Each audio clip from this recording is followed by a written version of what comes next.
ករណីមួយទៀតដែលបន្តិចឡានអវតារទាំងអត់ដឹងមូលហេតុច្បាស់ប្តីសម្រាប់ប្រពន្ធកូនសម្រាប់ឪពុកអញ្ចឹងសំណួរសួរថាហេតុអីមនុស្សសប្តាហ៍ថ្ងៃនេះឆាប់ឆេវឆាវឆាប់មានកំហឹងហើយនឹងឆាប់កហិង្សាមែន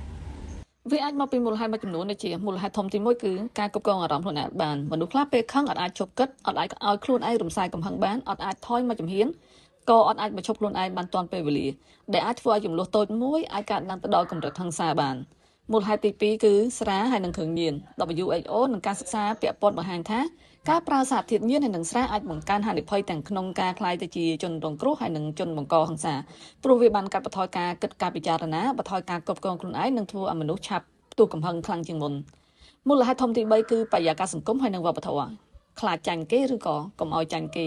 ពេលមនុស្សមួយចំនួនយល់ថាការថយក្រោយស្មើនឹងការអន់ឬក៏ការបាក់មុខមាត់ពួកគេអាចឆាប់ជ្រើសរើសអំពើហិង្សាដើម្បីបង្ហាញអំណាច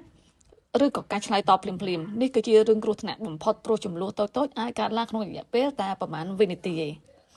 មូលហេតុទី4គឺសម្ពាធជីវិតនិងការខ្វះជំនាញដោះស្រាយបញ្ហាពេលមនុស្សមានបញ្ហាលុយកាក់បញ្ហាគ្រួសារបញ្ហាការងារឬក៏អារម្មណ៍ស្ទះយូរទៅហើយអត់មានវិធីបញ្ចេញឲ្យមានសុខភាពល្អមានន័យថាអត់អាចបញ្ចេញដោយសន្តិវិធីនោះកំហឹងតូចៗក៏អាចផ្ទុះធំបានដែរបើតាមយោបល់របស់ខ្ញុំគិតថាមនុស្សសប្តាហ៍ថ្ងៃមិនមែនអាក្រក់ជាងមុនដាច់ខាតទេប៉ុន្តែពួកគេកំពុងតែរស់នៅក្នុងសម្ពាធខ្លាំងជាងមុនឆាប់រងឥទ្ធិពលពីក្រុមមនុស្សជុំវិញខ្វះការគ្រប់គ្រងអារម្មណ៍និងការខ្វះបង្ហាត់ខ្លួនឯងឲ្យចេះថយមកជំហានពេលខឹង